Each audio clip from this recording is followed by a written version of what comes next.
اعوذ باللہ من الشیطان الرجیم بسم اللہ الرحمن الرحیم الحمدللہ رب العالمین والصلاۃ والسلام علی محمد وعلی آلہ وسلم۔ انشاءاللہ آج ہم سورہ الواقعہ کے تیسرے رکوع کا مطالعہ کریں گے۔ پہلے اسے پچھلے ہفتے پڑھے گئے جو دونوں رکوع تھے ان کا ایک مختصر سا خلاصہ۔ اس دنیا میں لوگ تین کیٹیگریز یا آپ کہہ لیں تین اقسام میں بٹے ہوئے ہیں۔ سب سے پہلی اور سب سے بہترین پارٹی قرآن کریم نے اسے سابقون کا نام دیا ہے۔ یہ وہ اعلیٰ پائے کے کامیاب لوگ ہیں جو بھلائیوں میں دوسروں سے سبقت لیے ہوئے ہیں اور اس کی وجہ سے وہ اللہ تعالیٰ کے مقرب ہیں۔ دوسرے اصحاب الیمین جو خیر کا دامن تھامے ہوئے ہیں اور اپنی پسند کو حق کے تابع رکھتے ہیں۔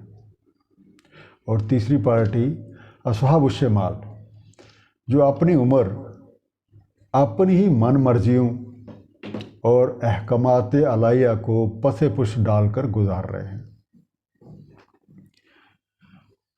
وہ اللہ تعالیٰ کے قانون کے مطابق ہر کوئی اپنے کسب کے مطابق جزا پاتا ہے۔ سابقون کو ملنے والی سہولتوں کا لفظوں میں بیان بہت مشکل ہے۔ اصحاب الیمین آسانیاں سمیٹ رہے ہیں، جبکہ اصحاب الشمال کو ان کے اعمال کی، ان کے کسب کی بھرپور سزا ملتی ہے اور ان کا سب سے بڑا قصور بعث بعد الموت کا انکار اور بڑے بڑے گناہوں پہ اصرار کرنا ہے۔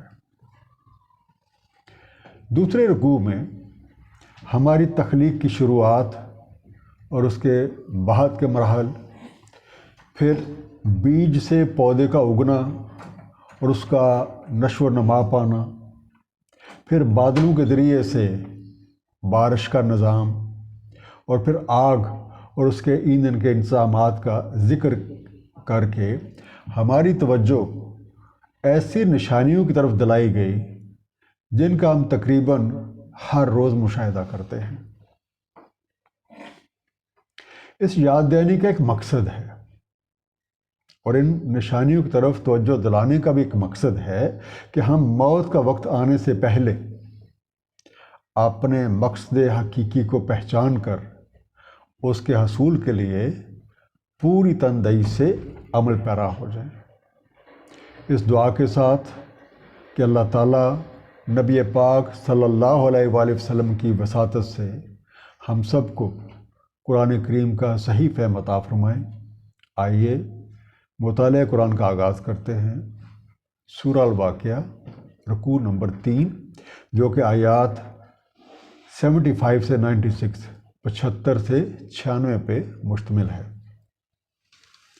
فَلَا اُقْسِمُ بِمَوَاقِعِ النُّجُومِ پس نہیں، قسم ہے النجوم کے مواقع کی، وَإِنَّهُ لَقَسَمٌ لَوْ تَعْلَمُونَ عظیم، اور بے شک یہ قسم اگر تم جانتے ہو، اگر تم علم رکھتے ہو تو بہت بڑی ہے۔ بے مواقع وقع سے بنا، واو کاف عین، مواقع کے ساتھ، with opportunities، occasions، events, locations. النجوم نجم سے بنا، یہ نجم کی جمع ہے۔ نجوم نجم کی جمع ہے، اور نجم کو عام طور پہ یا نجوم کو ہم تارے بھی کہتے ہیں، اور تارے جو ان کا مقصد ہمیں قرآن کریم میں ملتا ہے کہ ہم انہیں دیکھ کے راہ پا سکیں، تو کین سے سٹارز، اور آئس کو بھی کہا جا سکتا ہے، آنکھیں۔ اب اس سے پچھلا رکوع اس بات پہ مکمل ہوا تھا فَسَبِّحْ بِاسْمِ رَبِّكَ الْعَظِيمِ، پس تسبیح کرتے رہو اپنے رب کے اسم کی، جس کا مفہوم یہ ہے کہ اپنے رب عظیم کی صفات کی مدد سے جو کام تمہارے ذمے لگایا گیا ہے اس کے لیے پوری کوشش کرتے رہو۔ نجوم سے مراد ایک ایسا ستارہ ہے جس کی مدد سے راستہ معلوم کیا جاتا ہے۔ بعض اوقات اس سے مراد نگاہیں میں لیا جاتا ہے جن کی بدولت ہم راستہ معلوم کر سکتے ہیں۔ مواقع سے مراد کچھ ایسے وقوعات، کچھ ایسے واقعات یا کچھ ایسی جگہیں ہیں جن کی مدد سے ہم اپنے سمت درست کر سکتے ہیں۔ اب اس آیت مبارکہ پہ غور کیجئے۔ اس کی ابتدا لفظ فلاح کے ساتھ ہوئی ہے،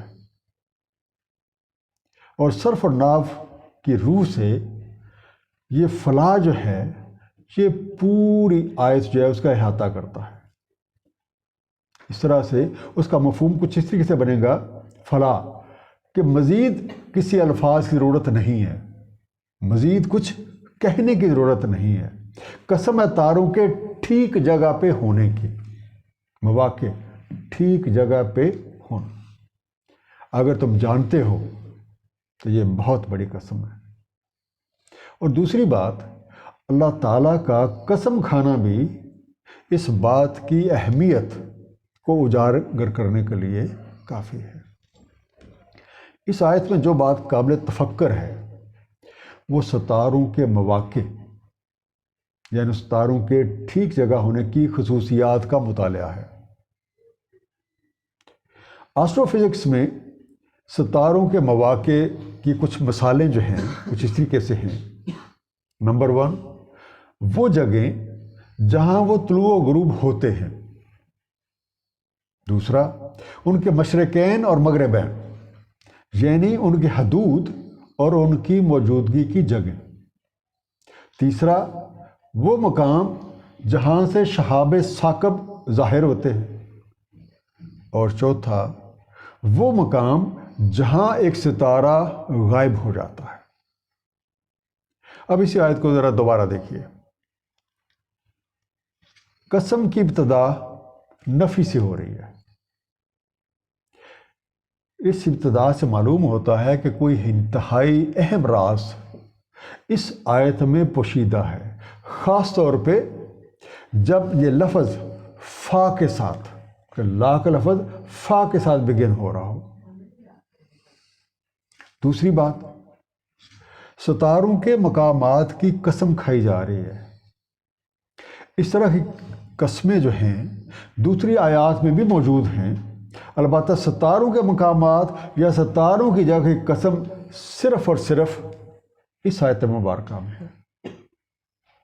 آپ یہ بھی کہہ سکتے ہیں کہ اللہ تعالیٰ نے اپنی عظیم دانائی سے جو قسم کھائی ہے وہ ضروری نہیں کہ کسی غیر معمولی چیز کے بارے میں ہی ہو، لیکن جو آیت نمبر 76 ہے یا اس کے بعد کی آیات ہیں وہ اس بات کی نفی کر رہی ہیں۔ اس کا مطلب یہ ہے کہ اس میں کوئی نہ کوئی ایک پوشیدہ راز موجود ہے۔ اب اسی طرح آیت نمبر 76 پہ دیکھیے، اگر تم جانتے ہو وَإِنَّهُ لَقَسَمٌ لَّوْ تَعْلَمُونَ عَظِيمٌ، اگر تم جانتے ہو، اگر تم علم رکھتے ہو کہ یہ کتنی عظیم قسم ہے، یہ بات ہمیں یہ ظاہر کر رہی ہے کہ ستاروں کی جگہوں کے نظریے کو آسانی سے نہیں سمجھا جا سکتا۔ اس سے کچھ انتہائی عظیم اور مخفی معنی ہے۔ یہ آیت ان آیات میں سے ہے جو ایک بہت ہی خوبصورت طریقے سے ظاہر کرتی ہیں کہ سائنس کی ترقی کے ساتھ ساتھ کس طرح سے قرآن کریم کو بہترین انداز میں سمجھا جا سکتا ہے۔ اب تھوڑی دیر کے لیے ہم ان معلومات کو سامنے رکھتے ہیں، ان حقائق کو یکجا کر کے دیکھتے ہیں کہ آسٹرو فزکس کے علم نے جو پچھلی چند دہائیوں میں ستاروں کی جگہ اور ستاروں کے مقامات کے بارے میں کیا کیا ایک دریافتیں کی ہیں۔ کائنات میں ایسی جگہ موجود ہیں جنہیں روسی سائنسدان ستاروں کے مقام کہتے ہیں، دا لوکیشن آف سٹارز، اور مغربی سائنسدان انہیں وائٹ ہولز یا بلیک ہولز کا نام دیتے ہیں۔ آسٹرو فزکس کے علم میں ترقی کی بدولت سائنس نے ہمیں ستاروں اور سیاروں کے بارے میں بہت سی معلومات ہم پہنچائی ہیں۔